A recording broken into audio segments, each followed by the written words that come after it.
This week we are discussing Jenny Lawson's book, Let's Pretend This Never Happened, from the chapter, No One Ever Taught Me Couch Etiquette, to My Vagina is Fine, Thanks for Asking. I hope someone gifts me saying just that line.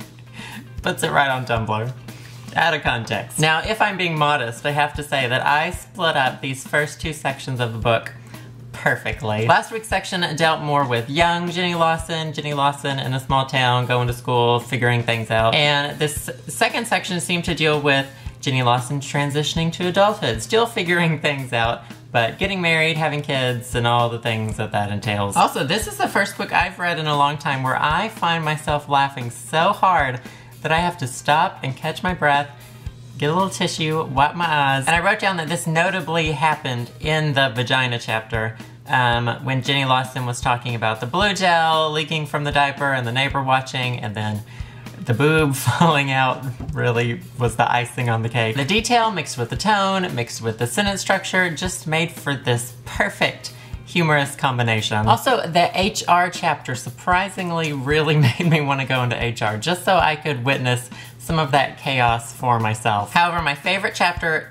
in this section was probably There's No Place Like Home, because I think that that was the chapter that I could relate to the most in terms of what Jenny Lawson was going through there and what sorts of parts of my life I'm in right now. And I especially enjoyed the quote at the end of it where Victor said, "The memories of the places we'd been before were always more golden tinted in retrospect than they had ever been at the time." And I nodded, surprised that he'd known more than he'd let on. That section just sort of made me think about when I had my own basement apartment in Philly, and it took me back to, it was freezing in the winter, it was sweltering in the summer.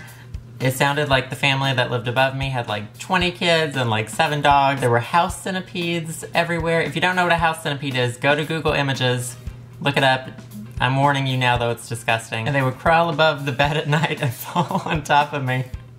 It's terrifying. But I would probably do anything right now to go back to that time and to go back to that moment, and it is very golden tinted in my mind. And as much as I like the humor in this book, I also really appreciate the serious moments too, like when we're told about the miscarriages, the depression, because I think that these are the things that make Jenny Lawson feel like a real person. And I think in a lot of humor books you lose that with other writers because they focus so much on the funny that they become very one-dimensional people. I think that one of the most important things a book can make you do is feel many different emotions at once, and so far Jenny Lawson's book is really making me do that. Now, this would not be a discussion if I did not mention one thing that sort of bugged me.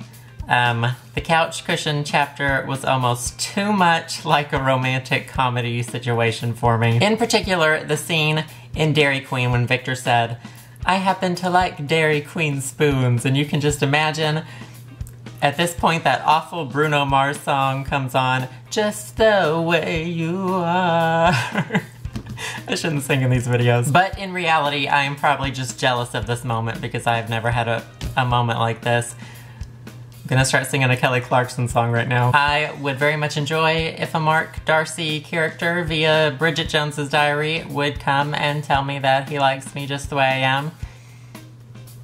Don't really think that's gonna happen. And I also wrote down that I think it says a lot that I still enjoyed this chapter despite what I perceived as being a very mushy moment. For next week, read the next 9 chapters from phone conversation I had with my husband after I got lost for the 80,000th time to Stabbed by a Chicken. And we will be discussing those on Wednesday. This week you can let me know your thoughts on the book so far or some of your favorite parts. Also, I didn't really mention it in the video, but I would like to hear your thoughts on the Post-it notes chapter because I enjoyed it, but it kind of seemed a little bit out of place because it was different from the surrounding chapters, so I would like to know what you made of it. And I will be reading and replying to comments as usual, so read up, and I will see you guys Wednesday.